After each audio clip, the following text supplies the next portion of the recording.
Episode 253.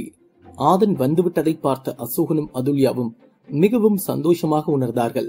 அவர்கள் எட்டி எட்டி ஆதனை பார்த்து கொண்டிருந்தார்கள். அப்போது அங்கு பலரும் ஆதன் வந்துவிட்டான் என்று பேசிக் கொண்டிருப்பதை கேட்ட மைதிலிக்கு பேரதிர்ச்சியாக இருந்தது.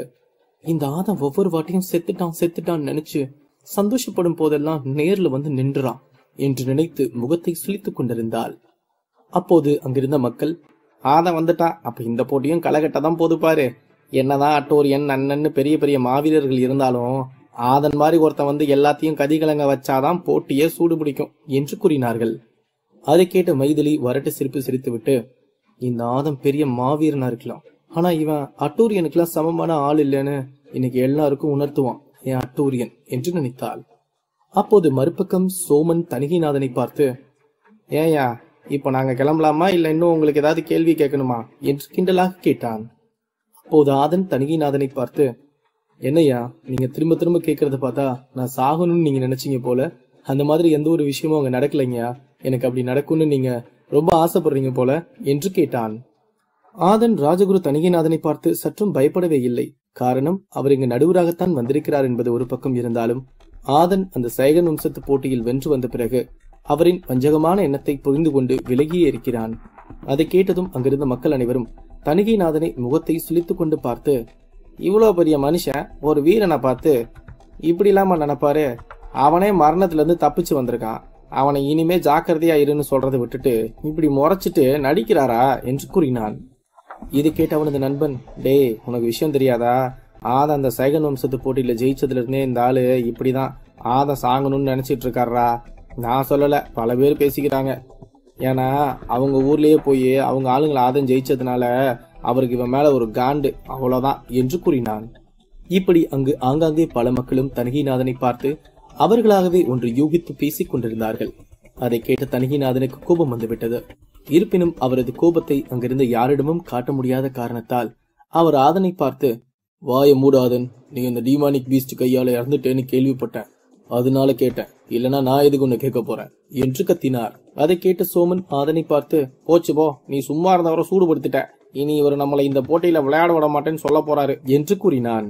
என்னடா சொல்ற, இவருக்கும் இந்த போட்டிக்கு என்னடா சம்பந்தம், இது நம்ம ஊர்ல நடக்கிற போட்டி தானே என்று குழப்பத்துடன் கேட்டான் ஆதன். ஆமாமா, போட்டி என்னமோ நம்ம ஊர்ல தான் நடக்குது, ஆனா இந்த போட்டியை நடத்தி வைக்கும் நடுவராய் இவரதான கூப்பிட்டு இருக்கு நம்ம மதுரை அகாடமி என்று கூறினான் சோமன். அதை கேட்டதும் அதிர்ச்சி அடைந்தான் ஆதன்.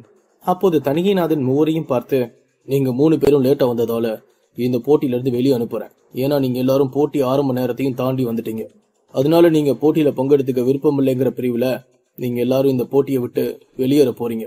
போங்க இந்த மைதானத்தை விட்டு என்று கூறினார். ஆதன் திரும்பி தணிகைநாதனை பார்த்து, நாங்க இந்த இடத்த விட்டு வெளியே போகணுமா, ஏன் எதுக்குன்னு நான் தெரிஞ்சுக்கலாமா என்று கேட்டான். ஏ ஆதன், அதான் சொன்னேன்ல, நீயும் உன் நண்பர்களும் தாமதமா வந்துட்டீங்க. இங்க திறமைக்கு தான் மதிப்பு, தாமதத்துக்கெல்லாம் மரியாதை இல்ல, அதனால நீங்க எல்லாம் இங்க இருந்து கிளம்புங்க என்று கூறினார் தணிகைநாதன். அதை கேட்ட ஆதன் வரட்டு சிரிப்பு சிரித்து விட்டு, நீங்க பேசுறதெல்லாம் வேடிக்கையா இருக்கு. ஏன்னா நீங்க எனக்கு ஒரு நியாயம் மத்தவங்களுக்கு ஒரு நியாயம் வச்சிருக்கீங்க போல. ஏன்னா நானும் தயாளனும் ஒன்னாதான் வந்தோம், ஆனா நீங்க அவனை போக விட்டுட்டு என்ன மட்டும் தடுக்கிறீங்கன்னா நீங்க ஒருதலை பட்சமான நடுவர் தானே என்று கேட்டான். அதை கேட்டதும் தணிகைநாதனுக்கு கோபம் எல்லை மீறியது. வார்த்தையை பார்த்து பேசாதன், இல்லைன்னா அவனுக்கு பெரிய பிரச்சனையாயிரும், சரியா? ஆமா, நான் தயாளனை உள்ள போக விட்டேன், உண்மைதான். ஏன்னா அவன் மதுரை அகாடமியில சிறந்த வீரன், அவன் கூட போய் நீ உன்னை கம்பேர் பண்ணிக்கிறது அவனுக்கு தான் அசிங்கம் என்று ஏளனமாக கூறினார். அதை கேட்ட சோமனுக்கு கோபம் வந்து விட்டது. எப்படிங்க ஆதங்கிட்ட அடி வாங்கிட்டு அவனுக்கு பின்னாடி இருந்து முதுகுல அடிச்சவன்லாம் வீரன், ஒருத்தன் அதிக லெவல்ல இருந்தாலும் பாத்துக்கலான்னு களத்துல இறங்கி கலக்கிறவனை பார்த்து நீங்க கேக்குறீங்க பாருங்க ஒரு கேள்வி என்று முகத்தை சுளித்துக் கொண்டு கூறினான். அதை கேட்டு அங்கிருந்த மக்கள் அனைவரும் ஆமென்று தலையசைத்தார்கள். ஏனென்றால் ஆதனின் சண்டையை தணிகைநாதனை விட மக்கள் தான் அதிகம் பார்த்திருக்கிறார்கள். அப்போது ஆதன் சோமனை பார்த்து, நீ பேசாம இருமச்சான், உன் பதில் எல்லாம் அவருக்கு புரியாது, அவர்கிட்ட நான் பேசிக்கிறேன் என்று கூறிவிட்டு தணிகைநாதனை பார்த்து, இங்க பாருங்கயா, நீங்க ஒரு நடுவரா இருந்துட்டு அவன் பெரியவன் இவன் சின்னவன் பேசிட்டு இருக்கிறது ரொம்ப தப்பு. நானும் லேட்டா வந்தேன், அவனும் வந்தான், இதுக்கு நடுவுல எதுக்கு ஸ்டேட்டஸ் எல்லாம் கொண்டு வர்றீங்க? சரி அதெல்லாம் விடுங்க, நீங்க அன்னைக்கு என்ன பார்த்ததுக்கும் இன்னைக்கு நீங்க என்ன பாக்குறதுக்கும் நான் எவ்வளவு முன்னேறி இருக்கேன்னு பாருங்க. இங்க எதுவும் நடந்துடும் இல்லைங்கயா, இதுக்கப்புறம் நான் எதுவும் பேச விரும்பல, நான் எக்ஸ்பர்ட் லெவல் சக்தியில இருக்கேன், அதனால போட்டியில பங்கெடுத்துக்க போறேன், அவ்வளவுதான் என்று கூறினான். ஆதனின் பேச்சை கேட்டு சோமன், ஆத்தாடி இவன் லெவல்ல மட்டும்தான் அதிகமாயிருக்கான், மத்தபடி இந்த மூச்சு விடாம 300 வார்த்தை பேசுறது இப்ப 3000 வார்த்தை அதிகமாயிருச்சுடா என்று நினைத்தான். அதை கேட்ட தணிகைநாதன், நீ என்னதான் மூச்சு விடாம பேசினாலுமே உன்னை போட்டிக்கு அனுப்ப முடியாது. உன்னால என்ன பண்ண முடியுமோ அதை பண்ணிக்கோ என்று கூறினார். அதை கேட்டதும் சோமனுக்கும் அங்கிருந்த மக்களுக்கும் திக்கென்றானது. அப்போது அதன் சிறு புன்னகை செய்துவிட்டு, இந்த வார்த்தையை தான் நான் காத்துக்கிட்டு இருந்தேன் என்று கூறிவிட்டு தணிகைநாதனின் வம்சத்து வீரன் ஒருவனை நோக்கி நடந்து சென்றான். அதை பார்த்த தணிகைநாதன் மற்றும் அங்கிருந்த அனைவரும் குழப்பத்துடன் ஆதனை பார்த்து கொண்டிருந்தார்கள். அப்போது ஆதன் அந்த வம்சத்தின் வீரனுக்கு எதிரில் சென்று நின்றான். அந்த வீரனின் பெயர் அபிலாஷ் ஆகும். அவன் சைகன் வம்சத்து எக்ஸ்பர்ட் லெவல் வீரனாகும். அது மட்டுமின்றி அவன் தற்போது எக்ஸ்பர்ட் லெவல் ரேங்கிங்கில் 10வது இடம் பிடித்திருப்பவனாகும். அப்போது பருள் சோமனை பார்த்து, டேய் சோமனு, இப்ப எதுக்கு சம்பந்தமே இல்லாம ஆதா அங்க போய் அவன் முன்னாடி நின்னுட்டு இருக்கான் என்று குழப்பத்துடன் கேட்டாள். எதுக்குன்னு எனக்கும் தெரியாது, ஆனா இங்க ஏதோ ஒரு சண்டை நடக்க போகுதுன்னு மட்டும் நல்லா தெரியுது என்று கூறினான் சோமன். அதை கேட்டு பருள் குழப்பத்துடன் ஆதனை பார்த்து கொண்டிருந்தாள். அப்போது அபிலாஷ் ஆதனை பார்த்து, வேய், இப்ப எதுக்கு நீ ஏன் முன்னாடி வந்து நின்னுட்டு இருக்க? போடா இங்கிருந்து, இல்லேன்னு வை என்று மிரட்டினாள். அபிலாஷின் பேச்சை கேட்ட ஆதன் சிரித்து விட்டு, நீயா இங்கிருந்து போயிட்டானா உனக்கு நல்லது, இல்லனா பிரச்சனை உனக்குதான் என்று கடுமையாக எச்சரித்தான். அதை கேட்டதும் அபிலாஷிற்கு கோபம் அதிகமானது. இத்தனை மக்களுக்கு முன்னால் தன்னை ஆதன் இப்படி மறைமுகமாக சண்டை களைப்பது என்பது அவனுக்கு மிகவும் சங்கடமாக இருந்தது. அப்போது கூட்டத்தில் இருந்த மக்கள், இந்த ஆதன் என்ன லூசா, இவன் போய் எக்ஸ்போர்ட் ரேங்கிங்ல 10வது இடத்துல இருக்க அபிலாஷ சண்டைக்கு கூப்பிடுறான், அவனோட பலம் என்னன்னு தெரியாம ஆதன் இப்படி எல்லாம் பண்ணிக்கிட்டு இருக்கான்னு நினைக்கிறேன். இன்னைக்கு அபிலாஷ் கிட்ட ஆதன் சம்மடி வாங்கிட்டு தான் போறான் பாத்துக்கோ என்று அனைவரும் பேசிக் கொண்டிருந்தார்கள். அங்கு அடுத்து என்ன நடக்குமோ என்று பருளுக்கு இதயம் வேக வேகமாக துடிக்க ஆரம்பித்தது. அபிலாஷ் சக்தி வாய்ந்தவன் என்பது ஒருபுறம் இருப்பினும் அவன் சைகன் வம்சத்து வீரனாகும். அபிலாஷ் 3வது எக்ஸ்பர்ட் லெவல் சக்தியில் இருந்தான். அது மட்டுமின்றி சைகன் வம்சத்து வீரர்களில் ஒருவனாகவும் இருப்பவன். அபிலாஷ் அட்டோரியனின் மிகவும் பிடித்தமான வீரனாகும். ஏனென்றால் அவன் மிகவும் சக்தியாற்றல் மிக்கவனாகும். ஒரு முறை கற்றுக் கொடுத்தால் கற்பூரம் போல டக்கென்று கற்றுக்கொள்ளும் வீரன். அது மட்டுமின்றி எக்ஸ்போர்ட் லெவல் ரேங்கிங்கில் 10வது இடம் பிடித்திருப்பது என்பது சாதாரணமான விஷயம் இல்லை என்று அங்கிருந்த அனைவருக்கும் தெரிந்த ஒரு விஷயம்தான். இதிலிருந்தே அவனது சக்தி எவ்வளவு வலிமையானதாக இருக்கும் என்பதை புரிந்து கொள்ள முடியும். அப்போது பருள் சோமனை பார்த்து, சோமன, என்னதான் ஆதன் எக்ஸ்போர்ட் லெவல் சக்திக்கு வந்தாலும் அவனால அபிலாஷ் அடிக்க முடியாதுடா. அவன் கூட போய் சண்டை போட்டு இவனுக்கு தான் ஆயிட போகுதுடா. அவன் உன்னை தவிர யார் சொன்னாலும் கேட்க மாட்டான்டா. போடா, போய் கூட்டிட்டு வா என்று கூறினாள். நீ கொஞ்ச நேரம் பேசாம இருப்பொருள், ஆதன் ஏதோ முடிவு பண்ணி தான் அங்க போயிருக்கான், அது என்னன்னு தெரிஞ்சுக்கிட்டே நம்ம அடுத்த முடிவு எடுக்கலாம் என்று கூறினான் சோமன். சோமன் எந்த ஒரு பதட்டமும் இல்லாமல் தான் இருந்தான். ஆனால் பருள் ஆதனுக்கு சண்டையில் ஏதேனும் ஆகிவிடுமோ என்று பயந்து கொண்டிருந்தாள். அப்போது அபிலாஷ் ஆதனை பார்த்து, டேய் தம்பி, நான் யாருன்னு தெரியாம வந்து என்கிட்ட பேசிட்டு இருக்கேன்னு நினைக்கிறேன். போ, தேவையில்லாம பேசி வாங்கி கட்டிட்டு போயிடாத என்று ஏளனமாக கூறினான். அதை கேட்டதும் ஆதன் சற்றும் யோசிக்காமல், ஓஹோ, நீ யாருன்னு எனக்கு தெரியாதா? நீ எக்ஸ்பர்ட் லெவல் ரேங்கிங்ல 10வது இடத்துல இருக்கவன். உன் பேரு அபிலாஷ், சரியா என்று கேட்டான். அதை கேட்டதும் அதிர்ச்சியடைந்தான் அபிலாஷ். சரி, இப்ப என்ன சொல்ல வர என்று கேட்டான். நீங்க நானும் சண்டை போடலாம், யார் ஜெயிக்கிறாங்களோ அவங்களுக்கு அந்த 10வது எக்ஸ்பர்ட் லெவல் ரேங்க். என்னப்பா, டீலா நோ டீலா என்று கேட்டான் ஆதன். அதை கேட்டதும் தணிகைநாதன் திகைத்து போனார். ஏனென்றால் ஆதன் அபிலாஷிடம் இப்படி ஒரு சவால் விடுவான் என்று நினைத்து கூட பார்க்கவில்லை. இருப்பினும் தணிகைநாதன் சந்தோஷமாகத்தான் உணர்ந்தார். ஏனென்றால் ஆதன் போட்டியில் கலந்து கொண்டு இருந்தால் என்ன, அபிலாஷிடம் அடிபட்டு இருந்தால் என்ன என்று எண்ணிக்கொண்டிருந்தார். முட்டாளே, நான் யாருன்னு உனக்கு காட்டண்டா, வா சண்டை போட்டு பாத்துக்கலாம் என்று கூறினான் அபிலாஷ். இருவரும் வந்து மைதானத்தின் மையப்பகுதியில் ஆளுக்கு ஒரு பக்கம் வந்து நின்றார்கள். அடுத்த நிமிடம் அபிலாஷ் உடம்பிலிருந்து ஒரு சக்தி ஆற்றல் வேகமாக வெளியே வந்தது. அதை அவன் தனது கையில் எடுத்து ஆதனை நோக்கி தாக்கினான். அந்த சக்தி ஆதனை நோக்கி வரும்போது அங்கிருந்த அரங்கமே அதிர்ந்தது. அதை பார்த்து அங்கிருந்த மக்கள் அனைவரும், ஆதனின் கதை முடியப் போகிறது, அவன் தேவையில்லாமல் பேசி வாங்கி கட்டிக்கப் போகிறான் என்று அங்கிருந்த பல மக்கள் பேசிக் கொண்டிருந்தார்கள். அந்த சக்தி வருவதை பார்த்த பருள் பயந்து கொண்டு பின்னால் திரும்பி நின்று கொண்டாள். அப்போது சோமன் அந்த சக்தி என்ன செய்ய போகிறது, அதை ஆதன் எப்படி தடுத்து தாக்கப் போகிறான் என்று கவனமாக பார்த்து கொண்டிருந்தான். அந்த சக்தி வந்ததும் ஆதன் அந்த சக்தியை தனது இடது கையில் பிடித்து அந்த பக்கம் இருந்த வெற்றிடத்தில் இருந்து விட்டான். அதை பார்த்து அங்கிருந்த அனைவரும் பேரதிர்ச்சி அடைந்தார்கள். முக்கியமாக தணிகைநாதனுக்கு அது மிகவும் ஆச்சரியம் கலந்த அதிர்ச்சியாக இருந்தது. அப்போது ஆதன் அபிலாஷை பார்த்து, இந்த சக்தியை வச்சுக்கிட்டு தான் நீ இவ்வளவு வாய் பேசிட்டு இருந்தியா? உன்னெல்லாம் அடிச்சு பறக்க விட்டாதான் பவர்னா என்ன நீங்க இருக்க உங்களுக்கு தெரியும் என்று கூறினான். அப்போது ஆதன் தனது குத்து சக்தியில் லைட் சக்தியை இணைத்து அபிலாஷை நோக்கி தாக்கினான். அந்த சக்தி கண்ணிமைக்கும் நேரத்தில் சென்று அபிலாஷின் நெஞ்சில் குத்தியது. அடுத்த நிமிடம் அபிலாஷ் அந்த சக்தியை தடுத்து நிறுத்த முயற்சி செய்தான். ஆனால் அந்த சக்தி அவனால் சில நொடிகளுக்கு மேல் தடுத்து நிறுத்த முடியவில்லை. அவனது உடம்பு நடுங்க ஆரம்பித்தது. அதன் பிறகு அவனது கையில் இருக்கும் எலும்பும் உடையும் சத்தம் அங்கிருந்து அனைவருக்கும் கேட்டபடி இருந்தது. என்று அபிலாஷ் கத்தும் சத்தம் பருளுக்கு ஆதன் கத்துவது போல் தெரிந்து அவள் வேகமாக திரும்பி பார்க்கும்போது ஆதனின் சக்தி தாங்க முடியாமல் அபிலாஷ் அவதிப்பட்டுக் கொண்டிருப்பதை பார்த்து திகைத்து போனாள் பருள். அதன் பிறகு அந்த சக்தி அபிலாஷின் நெஞ்சில் பட்டு அவன் 100 அடி தூரத்திற்கு மேல் பறந்து சென்று விழுந்தான். அவன் வாயிலிருந்து ரத்தம் வந்தது. அவனது உடல் உறுப்புகள் எல்லாம் சேதமடைந்தது. அவன் வலி தாங்க முடியாமல் கதறிக்கொண்டிருந்தான். அவன் அலறல் சத்தம் கேட்டு அங்கிருந்த வாரியர் லெவல் மற்றும் எக்ஸ்பர்ட் லெவல் சக்தியில் இருக்கும் வீரர்கள் அனைவரும் திரும்பி அவனையும் ஆதனையும் பார்த்து கொண்டிருந்தார்கள். அப்போது சோமன் பருளை பார்த்து, ஏமா நீதானே ஆதன் என்ன பண்ண போறானோ அவனை கூட்டிட்டு வந்துரு, எனக்கு பயமா இருக்குதுன்னு சொன்னேன். ஆதங்கிட்ட அடி வாங்கினவன் இப்ப பாரு கரண்ட்ல அடிபட்ட காக்கா மாதிரி முழிச்சுக்கிட்டு இருக்கான் பாரு என்று கிண்டலாக கூறினான். அதை கேட்டு பருள் சிரித்துவிட்டு, இது எப்படி ஆதனால செய்ய முடிஞ்சது? நான் ஏன் கேக்குறேன்னா, அபிலாஷ் 3வது எக்ஸ்பர்ட் லெவல் வீரன். அதுவும் இல்லாம அவன் சைகன் வம்சத்தோட முக்கியமான பல வீரர்கள்ல முதன்மையானவன். அவனை ஆதன் ஒரு அடியில இப்படி அலற விடுறானா, ஆதனோட சக்தி பல மடங்கு அதிகமாயிருக்குன்னு தான் நினைக்கிறேன் என்று கூறினாள். அதை கேட்ட சோமன் சிறு புன்னகை செய்து கொண்டு அந்த அபிலாஷை பார்த்து கொண்டிருந்தான். மறுபக்கம் எந்த மக்கள் ஆதன் தான் அடிவாங்கப் போகிறான் என்று பேசிக் கொண்டிருந்தார்களோ அவர்களெல்லாம் அப்படியே அமைதியாக இருந்தார்கள்.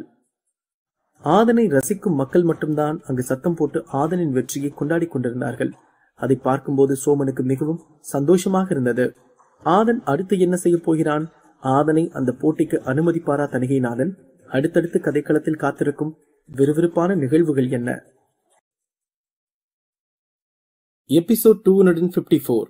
ஆதன் அபிலாஷை அடி தூக்கி வீசியதை பார்த்த அங்கிருந்த மக்கள் அனைவரும் பேரதிர்ச்சி அடைந்தார்கள். ஏனென்றால் அபிலாஷ் எக்ஸ்பர்ட் லெவல் ரேங்கிங்கில் 10வது இடத்தில் இருந்தான்.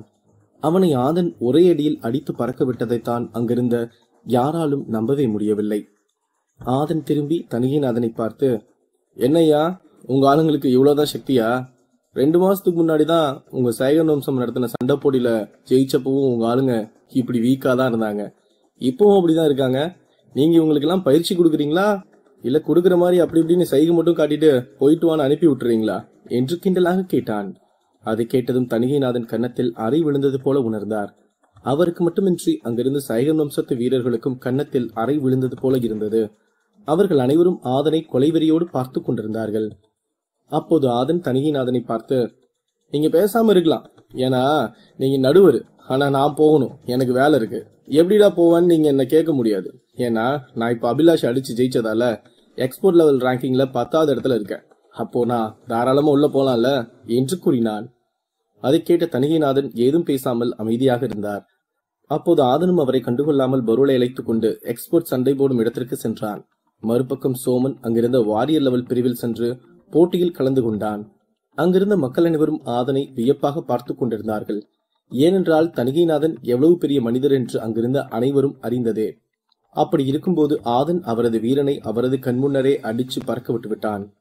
அந்த இடத்திற்கு நான் வந்துவிட்டேன், அதனால் போட்டிக்கு செல்கிறேன் என்று திமிராக சொல்லிவிட்டு அவர் அனுமதிக்கு முன்பே சென்று அந்த பிரிவில் இணைந்து கொண்டான் என்பது தணிகைநாதனுக்கு எவ்வளவு பெரிய அவமானம் என்று அனைவரும் பேசிக் கொண்டிருந்தார்கள். அப்போது தணிகைநாதன் கோபத்தில் தனது கையை இறுக்கிக் கொண்டிருந்தார். ஆதன் இந்த முறை கையால் தனது கன்னத்தில் அறையாமல் வார்த்தையால் பலார் பலார் என்று அறைந்தது போல உணர்ந்தார். இதில் கேலிக்கூத்து என்னவென்றால், சைகன் வம்சத்து ஆட்கள் தான் மற்றவர்களை கொன்று அல்லது அவர்களை வீழ்த்தி மேலே வருவார்கள்.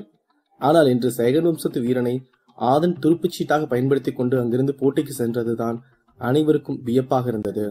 தணிகைநாதன் யார் மீதும் இவ்வளவு கோபமும் வெறுப்பும் அடைந்ததில்லை. ஆனால் இப்போது அவருக்கு ஆதன் மீது இருக்கும் கோபத்திற்கு எல்லையே இல்லை. ஆதன் இந்த போட்டியை வச்சு என்ன அவமானப்படுத்திட்டான்ல, இந்த போட்டியிலேயே உனக்கு முடிவு கட்டண்டா என்று நினைத்து கோபத்தில் பல்லை கடித்தார் ராஜகுரு தணிகைநாதன். அங்கு நடந்ததையெல்லாம் அட்டூரியனும் ஜனனியும் பார்த்து கொண்டுதான் இருந்தார்கள். அவர்களுக்கு ஆதன் செய்வது சற்றும் பிடிக்கவே இல்லை. அவனை கொன்றே ஆக வேண்டும் என்று கோபத்தில் பார்த்து கொண்டிருந்தார்கள். முக்கியமாக அட்டூரியன் தான் ஆதன் மீது கடுமையான கோபத்தில் இருந்தான். ஏனென்றால் முதலிலிருந்தே ஆதன் அட்டூரியனின் வழியில் சென்று அவனுக்கு தொல்லை கொடுப்பதையே வேலையாக வைத்திருந்தான். ஆனால் இன்று தங்களது வம்சத்தின் தலைமையான ராஜகுரு தணிகைநாதனையே இத்தனை பேர் முன்னால் வார்த்தை ஜாலத்தால் அவமானப்படுத்திவிட்டு சென்றது அவனது கோபத்தை மேலும் அதிகப்படுத்தியது. முதல் போட்டி ஆரம்பிக்கும் நேரம் நெருங்கியது. அப்போது அங்கு மாஸ்டர் சக்தியில் இருப்பவர்கள் 10க்கும் மேற்பட்டவர்கள் கையில் மந்திரக்கோளுடன் வந்து அங்கிருந்த வீரர்களை சுற்றியும் ஒரு மாயாஜால திரையை உருவாக்கினார்கள். அந்த மாயாஜால திரைக்குள் தான் இவர்கள் அனைவரும் செல்ல வேண்டும். அதுதான் இந்த முதல் ரவுண்ட் ஆகும்.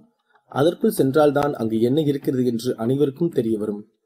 அப்போது அந்த மந்திரக்கோளில் இருந்து வந்த லைட் சக்தி அங்கிருந்த ஒவ்வொரு வீரனையும் சுற்றி வளைத்தது. அப்போது அனைவரும் அவரவர் கண்களை மூடி நின்றார்கள். அப்போது அவர்களது மனது அந்த மாயாஜால திரைக்குள் இருக்கும் மாய இடத்திற்கு சென்றது.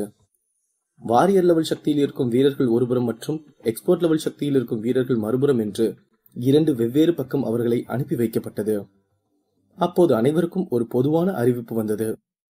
உங்க லெவல அந்த இடத்துல குறைக்க மாட்டோம். அதனால நீங்க உங்க சக்தியை முழுசா பயன்படுத்தலாம். எப்போ வாரியர் லெவல் பக்கமோ எக்ஸ்போர்ட் லெவல் பக்கமோ 2000 பேர் வர்றாங்களோ அப்போ ஆட்டோமேட்டிக்கா முதல் ரவுண்ட் முடிஞ்சிரும் என்று அறிவிக்கப்பட்டது. அதை கேட்டு அங்கிருந்த மக்கள் கூட்டம் கனவு காண சென்று விட்டது. அங்கு இடம் எப்படி இருக்கும், அங்கு இவர்கள் என்ன செய்ய போகிறார்கள் என்று எண்ணிக்கொண்டிருந்தார்கள். அப்போது இந்த பல ஆயிரக்கணக்கான வீரர்கள் சென்றிருக்கும் இடம் அந்த மந்திரக்கோள் வைத்திருக்கும் மாஸ்டர்களால் உருவாக்கப்பட்டது.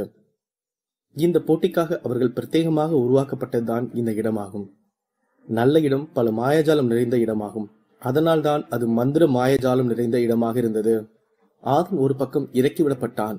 அந்த இடத்தில் ஒரு ஈ காக்கா கூட காணவில்லை. அங்கு சில சின்ன சின்ன செடிகள் மட்டும் இருந்தது. ஆதன் அந்த இடத்தை சுற்றியும் பார்த்தான். அங்கு அவனுக்கு கண்ணுக்கு எட்டிய தூரம் வரை எந்த ஒரு ஆபத்தும் இருப்பதாக தெரியவில்லை. ஆதன் தொடர்ந்து அங்கிருந்து நடக்க ஆரம்பித்து சிறிது தூரம் சென்ற பிறகு அப்போது தூரத்தில் ஒரு சில எக்ஸ்போர்ட்கள் தங்களை யாரேனும் பார்த்து கொன்று விடுவார்களோ என்று பயந்து பயந்து வந்து கொண்டிருந்தார்கள். அப்போது திடீரென்று அங்கு வந்து கொண்டிருந்த வீரர்களை காணவில்லை. அதை பார்த்த ஆதன், ஆகா, இது ரொம்ப மாயாஜாலம் இடம்தான் போல, இங்க உண்மைன்னு நம்ம நம்பும் போது அது காணாம போயிடுது என்று நினைத்துவிட்டு ஆதன் மெல்ல மெல்ல அவனது பாதையில் நடந்து சென்றான். சிறிது நேரம் கழித்து மிகப்பெரிய சத்தம் கேட்டது. அந்த திசையை நோக்கி பார்த்தான் ஆதன். அப்போது அங்கு 2 தரப்பு எக்ஸ்போர்ட்கள் எதிரெதிரில் நின்று சண்டை போட்டுக் கொண்டிருந்தார்கள். ஆதன் அந்த திசையை நோக்கி நடந்து சென்றான். அப்போது ஆதன் அவன் செல்லும் வழியில் யாரை பார்த்தாலும் அவர்களுடன் சண்டை போட வேண்டும் என்று நினைத்து கூட பார்க்கவில்லை. அதேபோல் ஆதனையும் யாரும் பகைத்துக் கொள்ள தயாராகவும் இல்லை.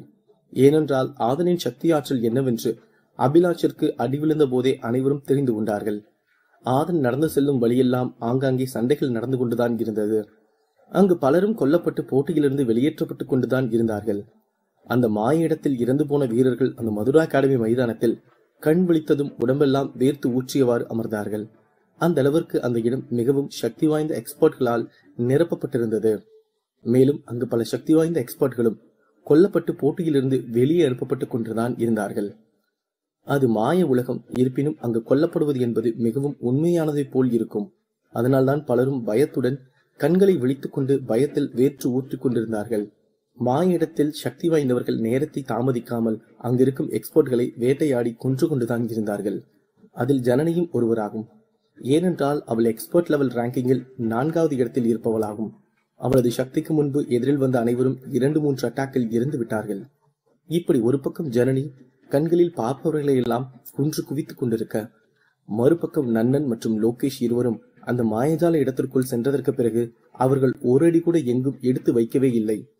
நன்னனும் லோகேஷும் அங்கேயே அமர்ந்து அவர்கள் இருக்கும் நிலையில் இருந்து மேலும் வலு சேர்ப்பதோடு அடுத்த லெவலுக்கு செல்ல தியானத்தை செய்து கொண்டிருந்தார்கள். அங்கு பலரும் வந்து இந்த இருவரையும் பார்த்தார்கள். ஆனால் இவர்களிடமிருந்து தப்பித்தால் போதும் என்று அங்கிருந்து ஓடி விடுவார்கள். அடுத்த 4 மணி நேரத்திற்கு பிறகு அங்கு பாதிக்கும் மேல் எக்ஸ்பர்ட்கள் கொல்லப்பட்டு அனுப்பப்பட்டனர். அந்த இடத்திலும் சிலர் உயிருக்கு பயந்து கொண்டு அங்குமிங்கும் ஒளிந்து கொண்டிருந்தார்கள். அப்போது அங்கு அவர்களுக்கு தெரிந்த வீரர்கள் வரும்போது அவர்களுடன் இணைந்து அணியாக மாறி எதிரியை கொள்ள ஆரம்பித்தார்கள். இந்த அணி கூட பலம் வாய்ந்தவர்கள் மட்டும்தான் இணைத்துக் கொள்ளும், இல்லையேல் பலம் வாய்ந்த அணியோடு சேர்ந்து கொள்ளும். அப்போது அங்கிருந்த சைகன் வம்சத்து ஆட்கள் ஒரு அணியாக மாறி வந்து மதுரா அகாடமியின் வீரர்களை அடித்து கொன்று கொண்டிருந்தார்கள். அந்த இடத்திற்கு மனிதர்களில் உள்ளாற்றல் போயிருந்தாலும் அங்கு நடப்பது எல்லாம் கண்முன் நடப்பது போல இருந்தது. ஆதன் தொடர்ந்து நடந்து சென்று கொண்டே இருந்தான். அப்போது அங்கு ஒரு பெரிய மலை இருந்தது. அந்த மலையின் அடிவாரத்தில் யாரோ இருப்பது போல பார்த்தான் ஆதன். அதனால் அவன் அந்த திசையை நோக்கி நடந்து சென்றான். அங்கு 10க்கும் மேற்பட்ட வீரர்கள் இருந்தார்கள். அவர்கள் 2 குழுவாக பிரிந்து சண்டை போட்டுக் கொண்டிருந்தார்கள். ஒரு குழுவில் தான் அதிக நபர்கள் இருந்தார்கள், மற்றொரு குழுவில் குறைவான வீரர்கள் தான் இருந்தார்கள். அங்கிருந்த 3 வீரர்களை அனைவரும் தாக்கிக் கொண்டிருந்தார்கள். அந்த 3 வீரர்களில் 2 ஆண் மற்றும் ஒரு பெண் வீரராகும். அப்போது ஆதன் அவர்கள் யார் என்று பார்த்தான். அது வேறு யாரும் இல்லை, அசோகன் மற்றும் அதுல்யாதான். அண்ணா, அக்கா, நீங்க தானா என்று அதிர்ச்சியுடன் கேட்டான் ஆதன். அவர்களுடன் இருந்த மூன்றாவது ஆள் மணிகண்டன் தான். இந்த மூவரும் தான் அங்கு பலரால் தாக்கப்பட்டுக் கொண்டிருந்தார்கள். முதலில் மணிகண்டனுக்கு துணையாக அசோகனும் அதுல்யாவும் இருந்தார்கள். அதன் பிறகு மணிகண்டன் அசோகனுக்கும் அதுல்யாவுக்கும் துணையாக இருந்தான். அந்த மூவரையும் அடித்துக் கொண்டிருந்தது சைகன் வம்சத்து வீரர்கள் தான். அவர்கள் இந்த மூவரை கொல்ல ஒன்று சேர்ந்து வந்திருந்தார்கள். நல்லவேளை அந்த நேரத்தில் ஆதன் வந்துவிட்டான். இல்லையென்றால் மூவரையும் அந்த வீரர்கள் அடித்துக் கொன்றிருப்பார்கள். அப்போது அதுல்யா, அசோகன் மற்றும் மணிகண்டன் மூவரும் உடம்பு முழுக்க காயத்துடன் இருந்தார்கள். ஏனென்றால் சைகன் வம்சத்து வீரர்கள் நேரத்திற்கு நேரம் கொடூரமாக தாக்கிக் கொண்டிருந்தார்கள். இங்கு நடந்து கொண்டிருப்பதை ஒரு திசையிலிருந்து ஒரு பெண் பார்த்து ரசித்துக் கொண்டிருந்தாள். அது வேறு யாரும் இல்லை, மைதிலிதான். அதை பார்த்த ஆதன், ஓஹோ, மேடம் சொல்லிதான் இங்க இவனுங்க இப்படி கண்ணா பின்னான்னு கண்மூடித்தனமா அடிச்சிட்டு இருக்காங்களா என்று நினைத்துவிட்டு மைதிலியை கோபமாக பார்த்து கொண்டிருந்தான். அப்போது அங்கிருந்து சைகன் வம்சத்து வீரன் அசோகனை பார்த்து, நீ எதிர்த்து அடிச்சிட்டு இருக்க வரைக்கும் உனக்கு பிரச்சனை தான்டா. அதனால நான் சொல்றதை கேளு. நான் ஒரு அட்டாக் பண்றேன். அதுல நீ எந்த சக்தியும் வச்சு தடுக்காம இருந்தனா போதும். உன்னை கொண்டுட்டு நாங்க போயிட்டே இருப்போம் என்று கூறினான். அதை கேட்ட ஆதன் ஏதும் பேசாமல் இருந்தான். அப்போது அசோகன், டேய், இந்த சைகன் வம்சத்துக்காரங்க எல்லாரும் முட்டாளுங்கள்னு நீ பேசுற இந்த வார்த்தையிலிருந்தே தெரியுதுடா. ஏன்டா சண்டைன்னு வந்துட்டா வீர எதிர்த்து நிக்கதாண்டா செய்வான். ஆனா கோழைங்க தான் நீ இப்போ சொன்ன மாதிரி முட்டாள்தனமா பேசுவாங்க. அதுவும் இல்லாம வீரன் ஒருத்தன் கூட தாண்டா சண்டை போடுவான். கோழைங்க தான் சண்டை போட்டா தோத்துருவோன்னு பயத்துல 4 பேர் 5 பேர் ஒன்னு சேர்ந்து வந்து சண்டை போடுவாங்க என்று கூறிவிட்டு தனது பிளேட் சக்தியை வைத்து அந்த வீரனை தாக்கினான். அப்போது அந்த பிளேட் சக்தி வேகமாக சென்று அங்கிருந்த 2-3 வீரர்களுக்கு காயங்களை ஏற்படுத்தியது. அதை பார்த்து அங்கிருந்து சைகன் வம்சத்து வீரர்களின் தலைவன், வாயமூடு, நீ இவ்வளவு அடிபட்டு எங்களையும் எங்க வம்சத்தையும் தப்பா பேசுறியா? இப்போயே உன்னை அடிச்சு கொள்றேன். யார் வந்து உன்னை காப்பாத்துறாங்கன்னு பாக்குறேன்டா என்று கோபமாக கூறினான். அதை கேட்டதும் ஆதனுக்கும் கோபம் வந்துவிட்டது. இருப்பினும் அவன் ஏதும் பேசாமல் இருந்தான். ஆனால் அவன் உடம்பில் இருந்த சக்தி ஆற்றல் மிகவும் கொடூரமாகவும் வேகமாகவும் வந்து கொண்டிருந்தது. அதை பார்த்த மைதிலியை திகைத்து போனாள். இந்த ஆதனுக்குள்ள இவ்வளவு சக்தி ஆற்றல் எப்படி வந்துச்சு? சரி, இவன் என்ன சக்தி வச்சிருந்தாலும் நம்ம வீரர்களை அடிக்கிற அளவுக்கெல்லாம் அவன்கிட்ட சக்தி இருக்க வாய்ப்பே இல்லை என்று நினைத்தாள். அப்போது அந்த வீரர்களின் தலைவன் சந்தோஷ் அவனது பெரிய வாளை எடுத்து வானத்தை நோக்கி உயர்த்தி பிடித்தான். அப்போது வானத்தில் இருந்து வந்த ஒரு லைட் சக்தி அந்த வானில் பட்டது. அந்த சக்தியை அப்படியே அசோகனை நோக்கி தாக்கினான். அந்த சக்தியை பார்த்த அசோகனுக்கு தெரியும் தனது சக்தி அந்த லைட் சக்தியை தடுப்பது என்பது நடக்காத காரியம் என்று. இருப்பினும் அசோகன் தனது சக்தியை எடுத்து அந்த லைட் சக்தியை தடுக்க முயற்சிக்கலாம் என்று நினைத்து முடிப்பதற்குள் ஆதனின் சக்தி வந்து அந்த லைட் சக்தியை அடித்து உடைத்து கொண்டு சென்று அந்த பக்கம் நின்று கொண்டிருந்த சந்தோஷின் உடம்பில் ஆதனின் சக்தி பட்டு அவன் 100 அடி தூரம் பறந்து சென்று விழுந்தான். அதை பார்த்து அங்கிருந்த அனைத்து வீரர்களும் பேரதிர்ச்சி அடைந்தார்கள். ஏனென்றால் சந்தோஷ் தான் அந்த வீரர்களை எல்லாம் ஒருங்கிணைத்து அழைத்து வந்தவன்.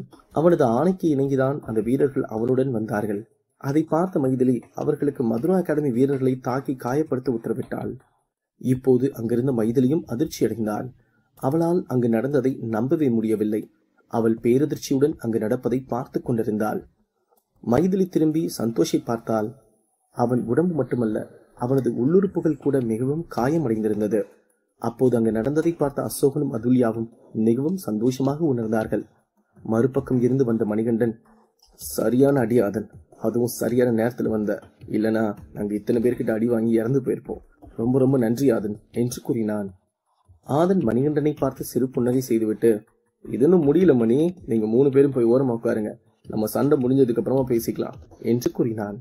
அதை கேட்டதும் அசோகன், அதுல்யா மற்றும் மணிகண்டன் உடம்பில் மிகவும் ஆழமான காயங்களுடன் அங்கு ஓரமாக ஒரு இடத்தில் சென்று அமர்ந்தார்கள். மைதிலி அடுத்து என்ன செய்ய போகிறாள்? ஆதன் அந்த வீரர்களையும் மைதிலியும் சமாளிப்பானா? அடுத்தடுத்து கதைக்களத்தில் காத்திருக்கும் சிறப்பான சம்பவங்கள் என்ன?